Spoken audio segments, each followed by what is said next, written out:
Boa noite, a graça e a paz do Senhor Jesus. Amém? Amém. Com alegria que hoje nos reunimos aqui para juntos adorarmos ao nosso Deus, para juntos em comunhão celebrarmos com alegria. Amém? Vamos abrir as nossas Bíblias no Salmo de número 46.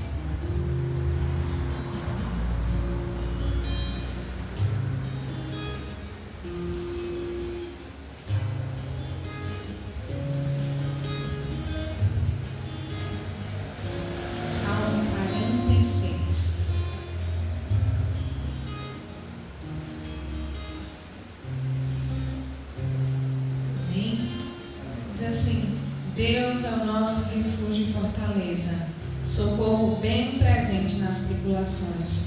Portanto, não temeremos, ainda que a terra se transtorne e os montes se abalem no seio dos mares, ainda que as águas tumultuem e espumejem, e na sua fúria os montes se estremeçam. Há um rio cujas correntes alegram a cidade de Deus, o santuário das moradas do Altíssimo. Deus está no meio dela, jamais será abalada. Deus a ajudará desde antemanhã. Bramam nações, reinos se abalam. Ele faz ouvir a sua voz e a terra se dissolve. O Senhor dos exércitos está conosco. O Deus de Jacó é o nosso refúgio.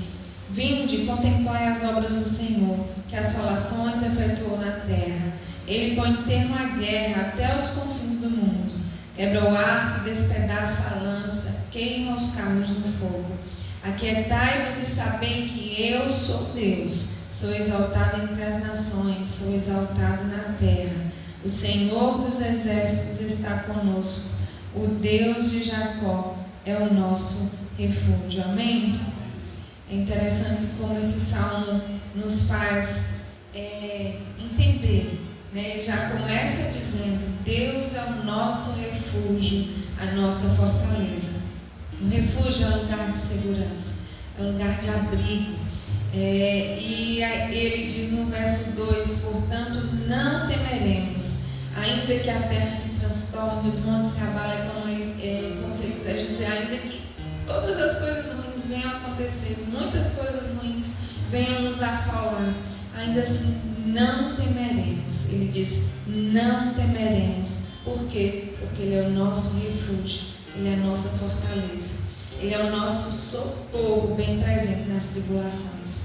Ele é o nosso Deus, Ele cuida de nós, Ele vela por nós. Nós possamos a cada dia nos lembrar disso, que ainda que as coisas saiam do nosso controle, elas jamais saíram e sairão do controle do nosso Deus. Ele tem o controle de todas as coisas. Amém? O Senhor dos exércitos está conosco. O Deus de Jacó é o nosso refúgio. Vamos orar ao Senhor nesse momento, apresentar diante dele as nossas vidas em louvor e gratidão essa noite. Deus Pai, nós estamos na Tua presença, somos gratos ao Senhor, ó Deus, não só por estar aqui, mas por o Senhor estar aqui conosco.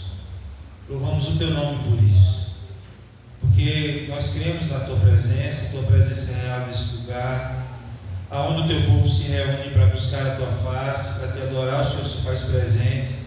Nós somos gratos ao Senhor. Nós somos gratos ao Senhor, ó Deus, pela vida que temos, pela graça do Senhor derramada sobre nossas vidas, a graça salvadora.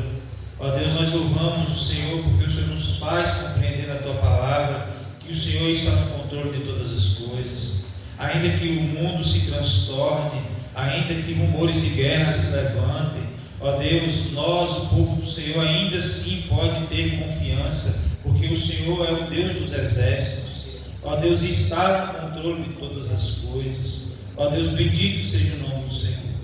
Ó Deus, nesta noite nós confessamos diante do altar do Senhor os nossos pecados. Reconhecemos, ó Deus, que somos falhos. A nossa natureza adâmica não nos permite ser perfeitos. Ó Deus, por isso nós confessamos confessamos os nossos pecados e pedimos ao Senhor perdão, ó Deus, por eles em nome de Jesus. Pedimos que o Senhor nos santifique a cada dia, ó Deus, em nome de Jesus Cristo. Pai, nós rogamos ao Senhor, e por graça e misericórdia, o Senhor venha falar conosco nessa noite. Se agradar do nosso culto ao Senhor, que nós venhamos prestar um culto agradável ao Senhor, que o Senhor possa receber os nossos louvores, que o Senhor, ó Deus, possa, ó Deus, falar conosco por meio da Tua palavra.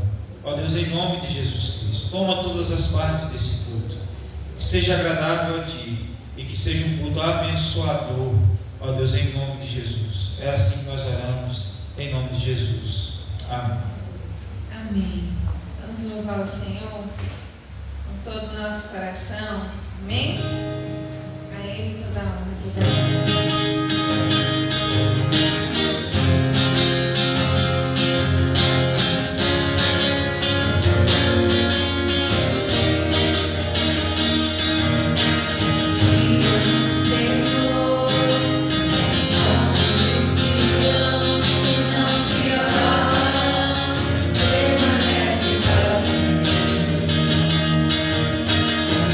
De Jerusalém,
Nós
Só Ele é Deus, só Ele é Senhor e merece toda a honra e toda a glória. Aleluia. Louvamos ao Senhor. Fazemos a Ti, Deus. Essas nossas orações. O vento sopra, só Ele sabe para onde vai.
fique em segundo plano, mas que a tua vontade prevaleça sobre nós. Ó Deus, em nome de Jesus, que o teu Espírito Santo nos conduza dia após dia a viver a tua vontade, a agradarmos a ti de todo o nosso coração, a vivermos, ó Deus, de maneira que agrade ao Senhor em todo o tempo e em qualquer lugar, Senhor, para o louvor da tua glória, em nome de Jesus. Enche-nos do teu Espírito Santo e faz-nos transbordar, Senhor, faz-nos transbordar onde quer que o Senhor nos permita estar, para o louvor da tua glória, em nome de Jesus. Amém. Louvado seja o nosso Deus. Vamos estar cantando mais um cântico. Enquanto isso, você pode cultuar o Senhor com seu dízimo, sua oferta nessa noite. Em nome de Jesus. Vamos declarar que o adoramos por quem Ele é. Pois Ele é Deus Santo, Deus poderoso, Deus que cuida de nós. Amém.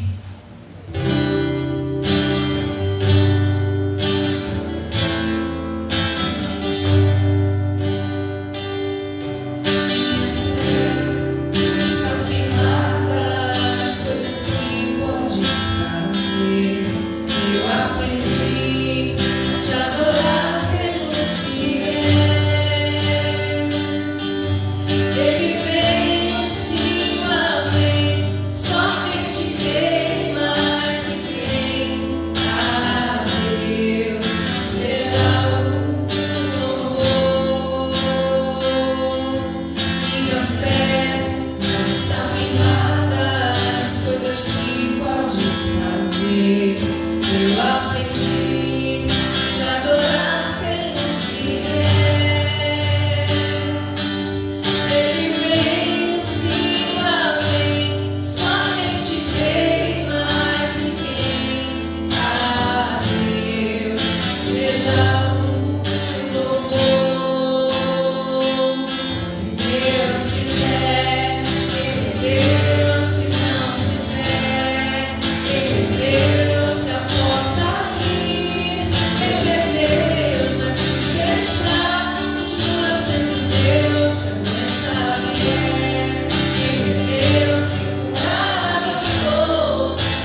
Boa noite, irmãos, graça e a paz.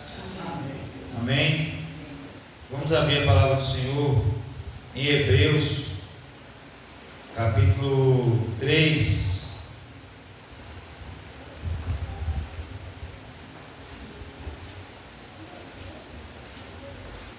Hebreus, capítulo 3.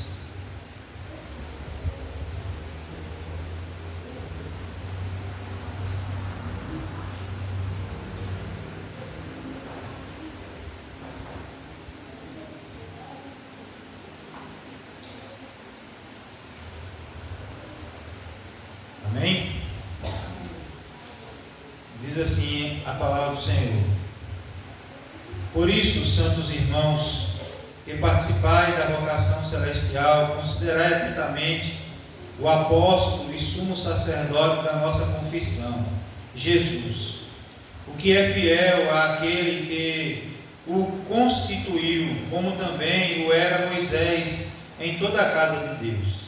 Jesus, todavia, tem sido considerado digno de tanto maior glória do que Moisés, quanto maior honra do que a casa tem aquele que a estabeleceu. Pois toda a casa é estabelecida por alguém, mas aquele que estabeleceu todas as coisas é Deus. E Moisés era fiel em toda a casa de Deus, como servo para testemunho das coisas que haviam de ser anunciadas. Cristo, porém, como filho em sua casa, a qual casa somos nós, se guardarmos firmes até ao fim, a ousadia e a exultação da esperança. Assim, pois, como diz o Espírito Santo, hoje, se ouvirdes a sua voz, não endureçais o vosso coração, como foi na provocação, no dia da tentação no deserto, onde os vossos pais me tentaram, pondo-me à prova, e viram as minhas obras por 40 anos. Por isso me indignei contra essa geração e disse: estes sempre erram no coração, eles também não conheceram os meus caminhos. Assim jurei na minha ira: não entrarão no meu descanso.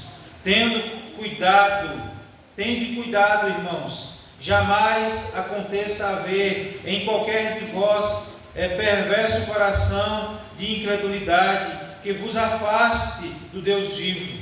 Pelo contrário, exortai-vos mutuamente cada dia, durante o tempo que se chama hoje, a fim de que nenhum de vós seja endurecido pelo engano do pecado. Porque nós temos tornado participantes de Cristo, se de fato guardamos firme até o fim a confiança que desde o princípio tivemos. Enquanto se diz: hoje, se ouvirdes a sua voz, não endureçais o vosso coração, como foi na provação. Ora, quais os que, tendo ouvido, se rebelaram? Não foram, de fato, todos os que saíram do Egito por intermédio de Moisés? E contra quem se dignou por 40 anos? Não foi contra os que pecaram, cujos os cadáveres caíram no deserto? E cada quem jurou que não entrariam no seu descanso, senão contra os que foram desobedientes. Vemos, pois, que não puderam entrar por causa da incredulidade. Amém? Vamos orar mais uma vez. Pai bendito seja o nome do Senhor. Mais uma vez, ó Deus, nós agradecemos ao Senhor por esse momento de louvor que tivemos. Pedimos que o Senhor receba como sacrifício agradável ao Senhor. Ó Deus, também as nossas ofertas, que o Senhor continue nos abençoando, nos dando direção, sabedoria e temor para conduzir, ó Deus, aquilo que o Senhor tem, ó Deus, provido para nós. Ó Deus, para a tua casa. Pedimos, ó Deus, que o Senhor fale conosco, edifica-nos por meio da tua palavra, ensina-nos nesta noite. Ó Deus, em nome de Jesus Cristo, nós pedimos assim. Amém. Irmãos, Nós não sabemos de fato quem escreveu esse livro, mas o texto nos traz uma realidade muito comum na vida cristã. Começar bem a caminhada cristã, mas depois esfriar na fé. Muitas pessoas, elas começam a caminhada com Deus cheias de entusiasmo, cheias de alegria, cheias de empolgação, frequentam a igreja, participam dos cultos, participam de toda a programação, demonstram alegria por estar na comunhão com os irmãos, mas com o tempo as dificuldades chegam, a realidade da vida, mesmo sendo cristã, mesmo como servo de Deus, vai bater, de que nós passamos por desertos, por provações, por tentações, e aí o desânimo cresce, e algumas pessoas começam a retroceder espiritualmente. E foi exatamente isso que estava acontecendo com os destinatários da carta aos Hebreus. Eles eram cristãos de origem judaica, e eles estavam enfrentando perseguições. Naquela época a pressão social era muito grande, e por causa disso alguns dos irmãos estavam pensando em abandonar a Cristo e a voltar para o judaísmo.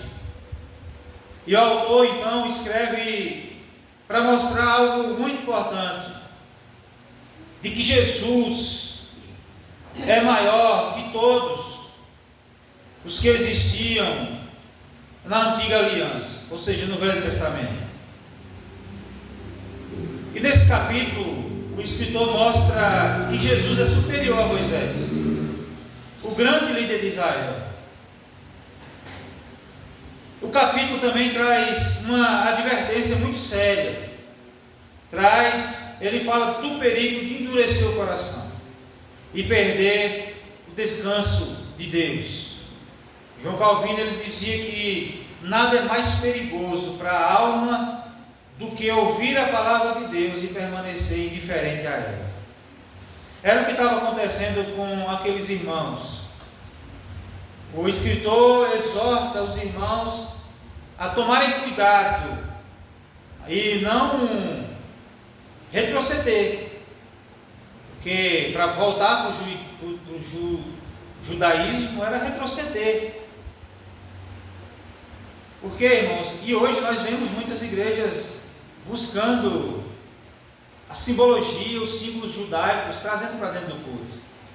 É a presença da Arca da Aliança, né? É as vestimentas características do sacerdote da antiga aliança. E isso tudo, irmãos, quando nós olhamos para Cristo, é retroceder, é voltar para a velha lei, é desqualificar o sacrifício de Jesus Cristo. Aquela arca da aliança, ela representava a presença de Jesus, de Deus no Velho Testamento. Mas agora Deus se faz presente no meio do seu povo por meio de Cristo Jesus, por meio do seu Espírito. E aí o escritor, ele chama a atenção para Moisés, porque o texto vai dizer assim: considerai atentamente o apóstolo e sumo sacerdote da nossa confissão, que é Jesus. E aí o texto vai prosseguindo falando de que Jesus é maior do que Moisés. O autor pede que os servos de Deus daquela época olhem atentamente para Cristo. Porque para os judeus, irmãos, ele fala isso porque ele está escrevendo para os hebreus, né? Povo judeu, da tradição judaica, e ele escreve isso porque Moisés era o maior líder da história de Israel. Porque foi por meio dele que Deus libertou o povo do Egito, foi por meio dele que Deus deu a lei, ele foi o legislador. Foi por meio dele que Deus guiou a nação de Israel pelo deserto e até a entrada da terra prometida. E aí o texto explica algo muito importante, que Moisés foi servo na casa de Deus, mas Jesus é filho sobre a casa de Deus. E a gente vai ver aqui no texto, quem é a casa de Deus? Nós. A casa de Deus somos nós. Nós somos o templo do Espírito Santo de Deus. Portanto, nós somos a casa de Deus. Ou seja, Moisés fazia parte da casa, mas Cristo é o dono da casa. Como eu disse, a casa representa o povo de Deus. Portanto, irmãos, o autor está dizendo que, assim, para eles, dizendo assim, se vocês respeitam Moisés, devem honrar ainda mais a Cristo. Se vocês honram a Moisés por ter sido um servo do Senhor, que foi usado pelo Senhor, honrem muito mais a Cristo. John Owen, ele vai dizer, toda a honra dada a Moisés aponta para uma glória ainda maior, que pertence a Cristo. Imagine um funcionário que trabalha em uma casa. Ele é um funcionário fiel, trabalhador, trabalha bem. Ele merece respeito. Mas ele não é o dono da casa. Aí agora imagine quando o filho do dono chega. Ele tem uma autoridade maior sobre aquele que trabalha, aquele servo que trabalha na casa. Assim, irmãos, Moisés foi um grande servo, mas Cristo é o Filho e Senhor da casa. É o Senhor das nossas vidas. Muitas pessoas colocam a sua esperança em coisas erradas. Entenda que para aquela nação, para aquele povo judaico, cristão, mas que foi criado no judaísmo, entender isso, e que Moisés era um servo de Deus, mas que Jesus era maior, era um pouco mais complicado do que para nós. Porque nós compreendemos, nós só chegamos ao conhecimento da verdade por meio de Cristo. E sem Cristo nós não teríamos talvez religião nenhuma ou qualquer outra religião, menos talvez o judaísmo.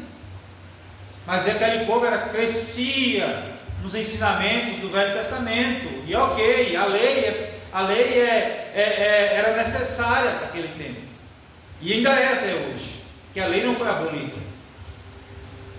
Mas nós não somos salvos por meio da lei, nós somos salvos por meio da graça.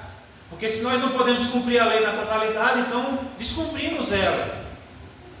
Se existe toda a lei, mas nós não conseguimos cumprir toda, então só poderíamos ser salvos se conseguíssemos cumprir toda. E Jesus traz uma realidade de que nós não cumprimos essa lei na totalidade. Por isso não temos condições de ser salvos. Mas em Cristo cumpriu toda a lei por nós.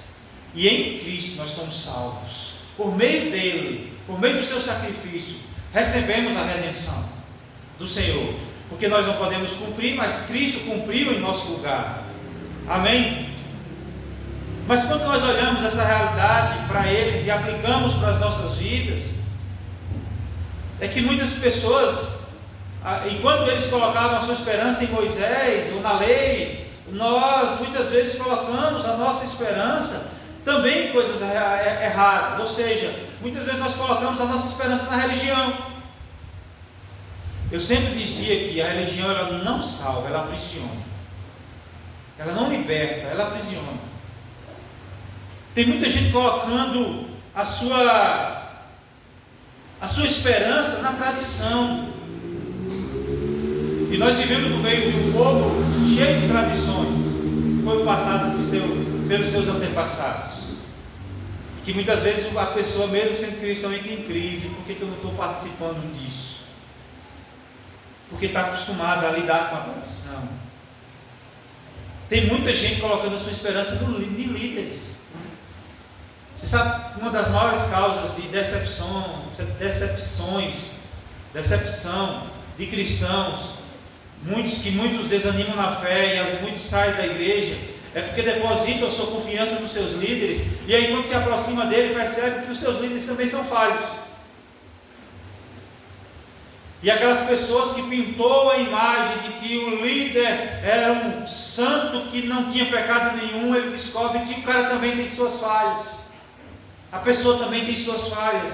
e elas muitas vezes se decepcionam. Tem muita gente, irmãos, que olha a igreja de longe e olha assim e pensa assim: eu não sou digno de estar ali, mas quando adentram a igreja percebe que a realidade é que nós também somos falhos igual a eles são, e muitos se decepcionam por causa disso. Tem muita gente desanimada nas igrejas por aí afora, irmãos, porque deposita a sua esperança no outro, e o outro falha. E eu costumo dizer o seguinte: se você sai da igreja por causa de pessoas, dos dois ou você é uma pessoa problemática,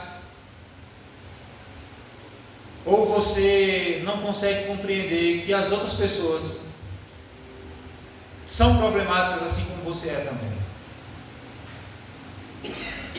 E eu entendo que é a segunda opção, porque todos nós somos problemáticos, nós temos os nossos problemas, as nossas dificuldades. E tem muita gente depositando a confiança em outras pessoas.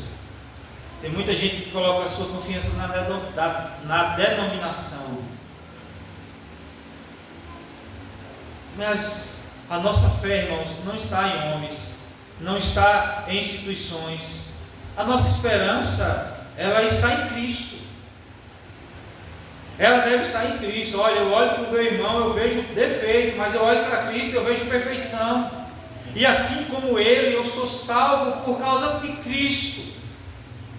E ao final da nossa vida, nós somos homens imperfeitos, que buscou a santidade, mas ainda precisa buscar mais. Mas um dia, a palavra do Senhor nos diz que quando Jesus voltar, receberemos um corpo incorruptível, sem defeito, para então estarmos com Ele face a face, adorando. Hoje, enquanto hoje nós não vemos, um dia o veremos face a face, e com um corpo perfeito. Lá não haverá mais dor, nem choro, nem pranto, não haverá mais falhas da nossa parte, porque seremos perfeitos como Ele é perfeito. Amém? A nossa esperança está em Cristo. Portanto, nós precisamos olhar constantemente para Cristo. Porque quando tiramos, irmãos, os nossos olhos dele, quando nós tiramos os nossos olhos de Cristo, nós ficamos desanimados. Assim como Pedro, quando foi caminhar por sobre as águas, que olha ao seu redor, tira o foco de Cristo, ele começa a duvidar, e ele começa a afundar, e começa a ficar com medo. E então, quando nós tiramos os olhos de Cristo, nós enfraquecemos espiritualmente, desanimamos. E aí, irmãos, nesse momento acontece uma coisa muito perigosa na vida do crente, e a gente precisa ficar muito atento. O perigo iminente de endurecermos o nosso coração. E é isso que o escritor começa a tratar a partir do verso 7.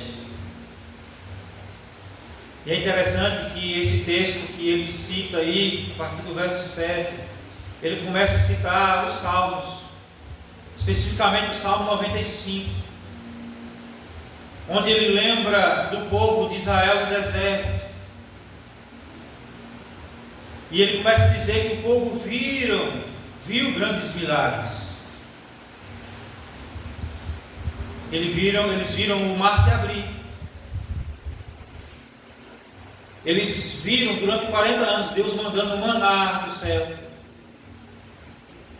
água brotando da rocha, codornizes até o joelho. Quando eles abusaram do maná e começaram a reclamar, Deus mandou.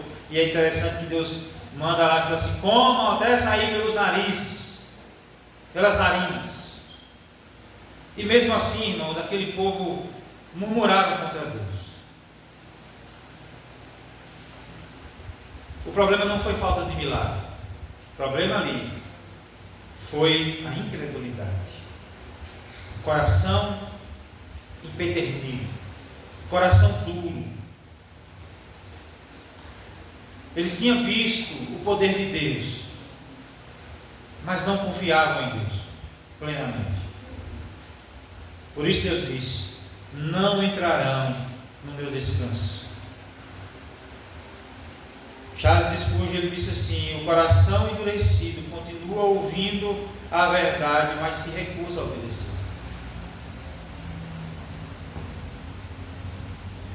Pensa aí, irmãos, a gente vive numa região agrícola e a gente sabe um pouco disso. Pensa um pedaço de terra que você tem. O que é que a gente faz antes de cultivar a terra? A gente ara a terra. Porque a terra endurece, é dura. E a gente precisa arar ela para então ela ficar macia. E quando a terra está macia, a semente ela entra facilmente no solo. E ela consegue germinar e produzir. Mas quando a terra está dura, a semente não consegue penetrar.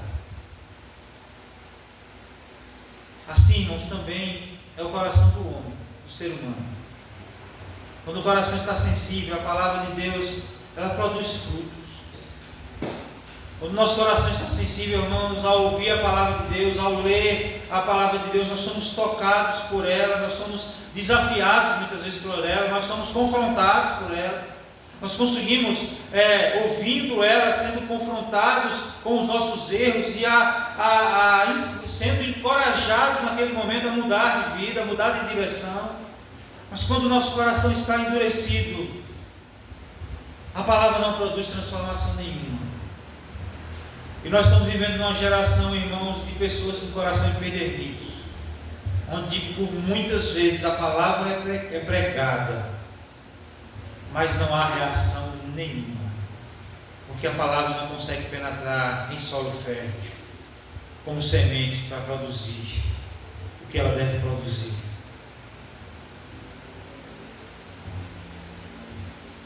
Quando nós olhamos para essa realidade, irmãos,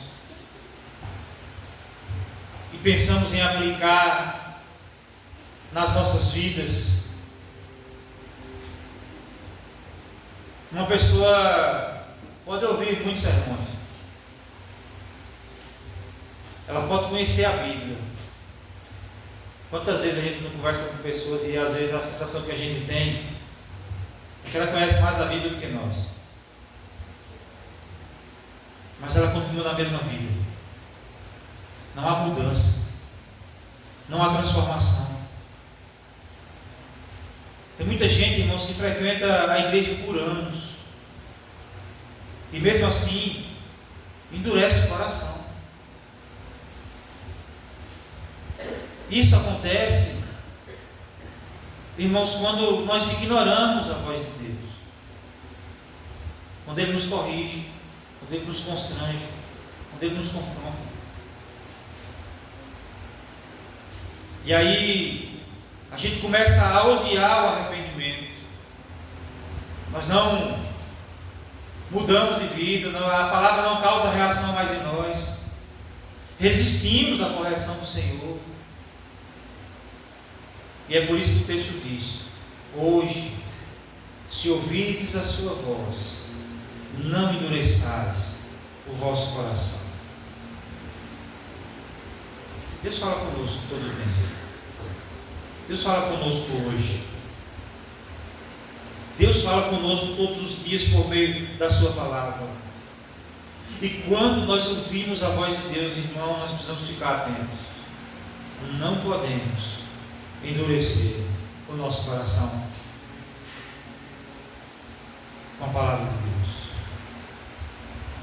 A palavra de Deus, por mais que seja dura, por mais que ela nos confronte a nossa realidade, nós precisamos aceitá-la e nos submeter a ela. Porque só Jesus tem palavras de vida eterna.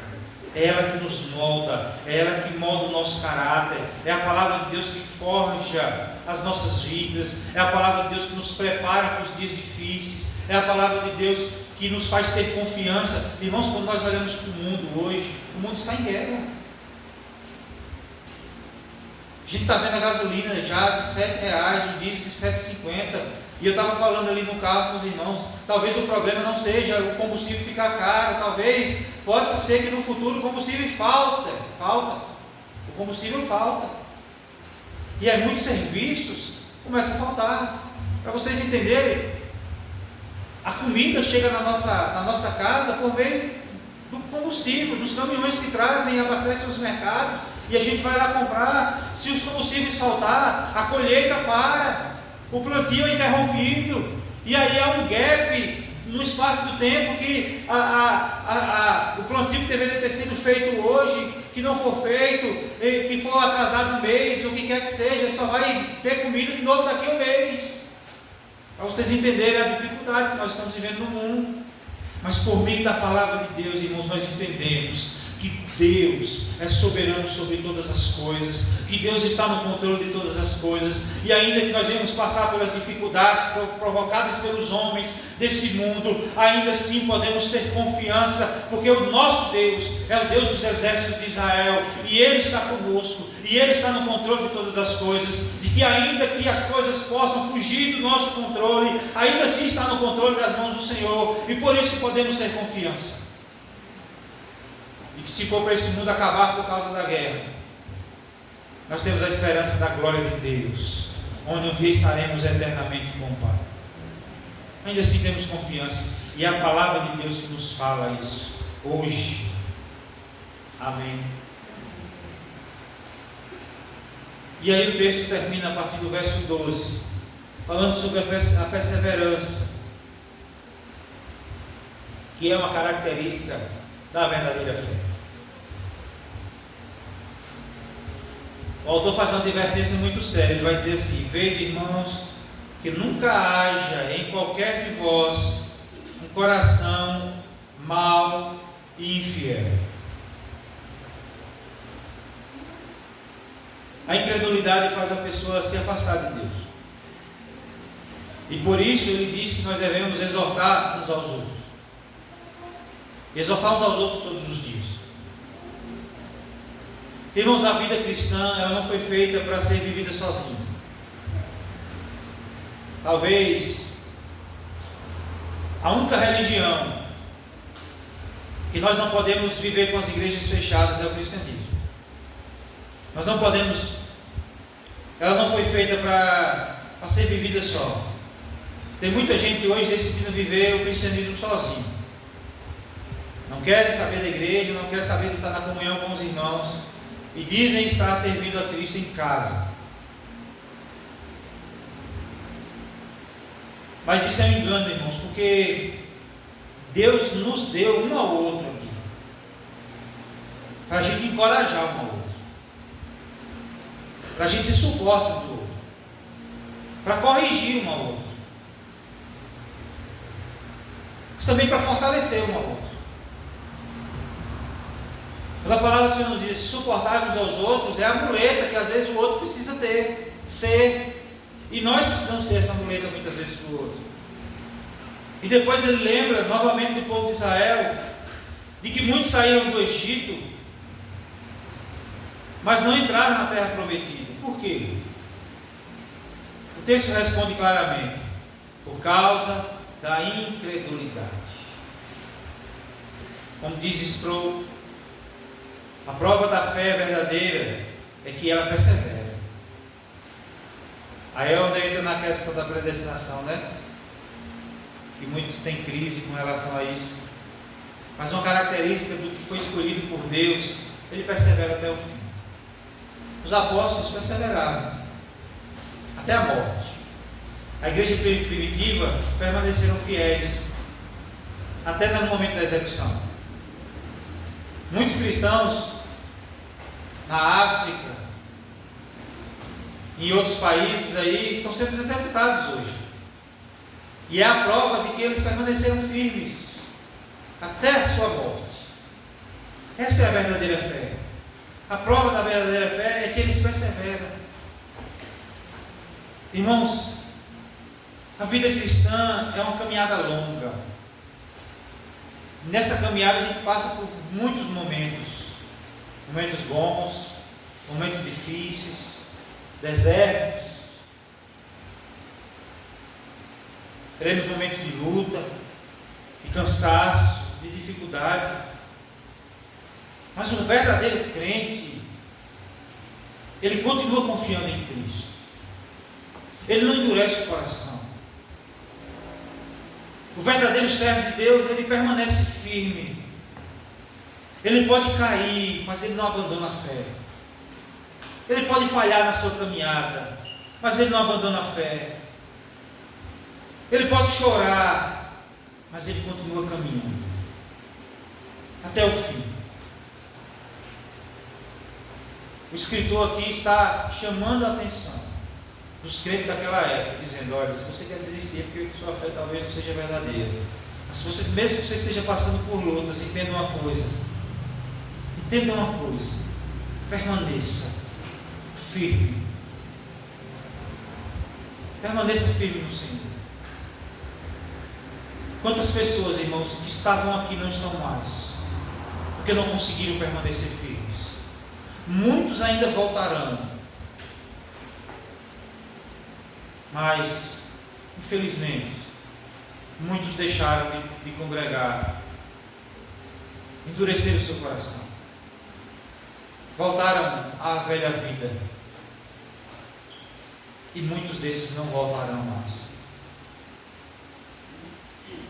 Muitos desses não voltarão mais, porque a sua fé não era verdadeira. Desistiram da caminhada. E Deus diz: não entrarão no meu descanso. Amém? Irmãos, esse texto então nos deixa 3 grandes lições. Cristo é maior que tudo e que todos. Por isso nós devemos olhar para Ele.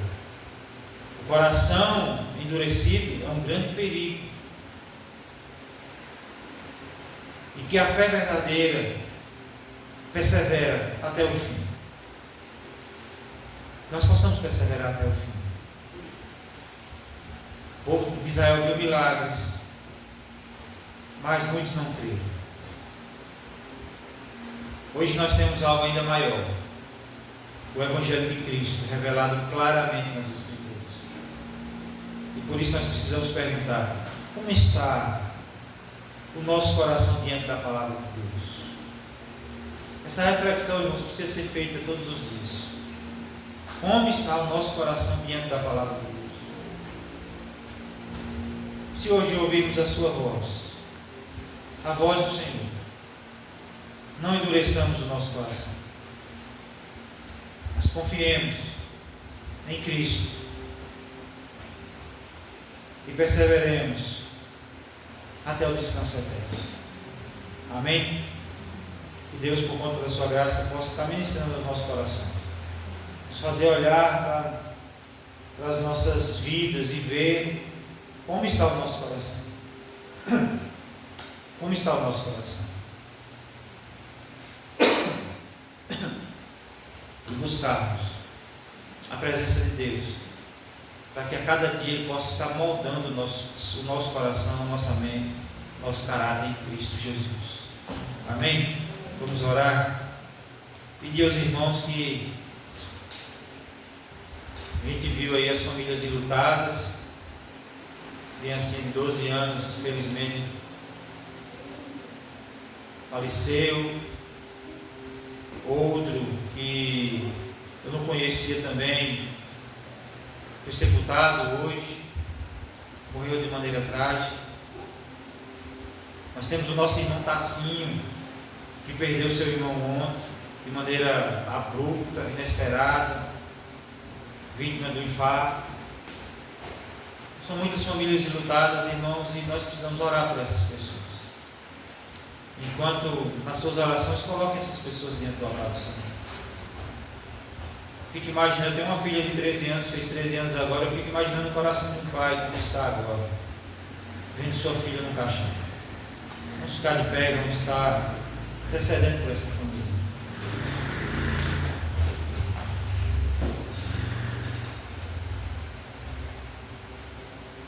Senhor Deus e Pai, obrigado pela Tua palavra. Obrigado porque o Senhor fala conosco. Obrigado porque o Senhor nos exorta, nos chama a atenção para ter cuidado com o nosso coração, para que ele não endureça em relação à Tua palavra. E nos ajuda, Deus, a todos os dias, mesmo às vezes sendo confrontados por ela, ó Deus, sermos, ó Deus, moldados pela Tua palavra. Não permita que nosso coração se endureça. Ó Deus, em nome de Jesus Cristo, que a cada dia o Senhor possa estar quebrantando o nosso coração. Ó Pai, nós queremos interceder pelas famílias enlutadas, pela família de Tacinho que perdeu seu irmão. O Senhor visita a sua mãe, o Senhor visite, ó Deus, cada familiar ali, ó Deus, em Lapão, que o Senhor traga conforto, consolo que só vem do Senhor. Também, ó Deus, ao coração da família, aos corações dos familiares, ó Deus, daquela criança que faleceu. Ó Deus, que o Senhor console o coração daquele pai, daquela mãe, daqueles que estão, ó Deus, naquele lugar, naquele velório agora, que o Senhor visite. Ao mesmo tempo nós pedimos que o Senhor gere reflexão em suas vidas. Aos outros familiares que perderam o seu ente, ó Deus, que o Senhor visite com o mesmo consolo. Ó Deus, em nome de Jesus Cristo. Oramos aos que estão agora no leito do hospital, enfermos. Que o Senhor os visite, ó Deus, em nome de Jesus, manifestando o teu poder, trazendo cura, milagre do Senhor. Quantos estão lá, ó Deus, sem esperança, desenganados pelos médicos, mas nós cremos que Tu és o médico dos médicos, e nós cremos que Tu tens poder e autoridade sobre a doença. Ó Deus, por isso nós rogamos ao Senhor, visita cada leito do hospital, ó Deus, trazendo cura no nome de Jesus Cristo. Cura física, mas também cura da alma, ó Pai, no nome de Jesus. Que o Senhor continue nos abençoando durante esse início de semana. Que o Senhor continue nos guardando, livrando de todo mal. Que a mão do Senhor esteja sobre nós, livrando de todo mal, em nome de Jesus. Que a mão do Senhor esteja sobre as nossas vidas e nos conduzindo durante toda essa semana. Essa é a oração que nós fazemos, em nome de Jesus. Amém. Amém. Deus nos abençoe. Quero aqui registrar uma visitante. Já esqueci o nome. Roberta. Sejam bem-vindos, seja bem-vinda, viu? Deus abençoe. Sempre que quiser vir aí é só falar com as meninas. Será muito bem-vindo, as portas estão abertas. Deus abençoe, em nome de Jesus.